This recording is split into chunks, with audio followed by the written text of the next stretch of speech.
জানিস আজকে কি হয়েছে? আজকে আমার রক্তের পরীক্ষা হয়েছে, আর পরীক্ষার ফলাফল A+ আইছে। আইছে তা কি হইছে? আরে সফলতা তোর ভাই রক্তে রক্তে মিশে রয়েছে, বুঝছ না এই ব্যাপারটা? হ ভাই বুঝছি তো, এই কারণে আপনার ভিডিওতে 100-র উপরে ভিউ পড়ে না। ধুর মিয়া, এইসব কথা কি কেউ পাবলিক প্লেসে বলে?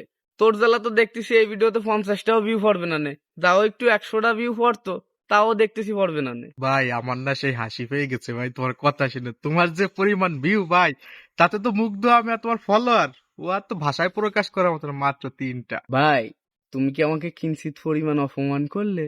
ভাই একটু খারাপ মিটে হাইসে নই, যার আমার মান নাই তার আবার অপমান।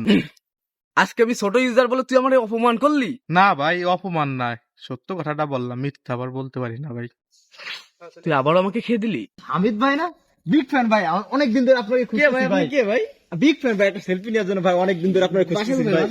বাসা তো নড়াইলে ভাই আসুন ভাই, সেলফি নিই, সমস্যা নেই। ভাই সেলফি আসলে এই দেখ মিয়া, দেখ তুই যে কইস আমার কোনো ফ্যান ফলোয়ার নাই, আমার 3জন ফ্যান ফলোয়ারে দেখছি একজন চলে আসছে সেলফি নিতে। এই দেখ থ্যাংক ইউ ভাই, thank you thank you thank you ভাই, আমিও আপনার বিগ ফ্যান ভাই, আমাদের এরকম ভিডিও দেখবেন, আমাদের এরকম সাপোর্ট করবেন ভাই। থ্যাংক ইউ ভাই। দেখছিস মিয়া, দেখছিস? হ্যাঁ ভাই দেখছি তো, ওরম 2-4টা ফ্যান ফলোয়ার রাস্তাঘাটে পড়েছে, ও আবার তুমি 2 হাই টাহাই আনো নাই তো। দূর মিয়া, বুঝছি তুই আজকে বাসাতে বাড়াইছিস আমার অপমান করার জন্য। থাক, তোর সাথে থাকলাম না, কি হইছে? সত্যি কথা বলি, তোমার মতো মানুষের তো অনেক ফুসকা পড়বেই, ও তো আমি জানি।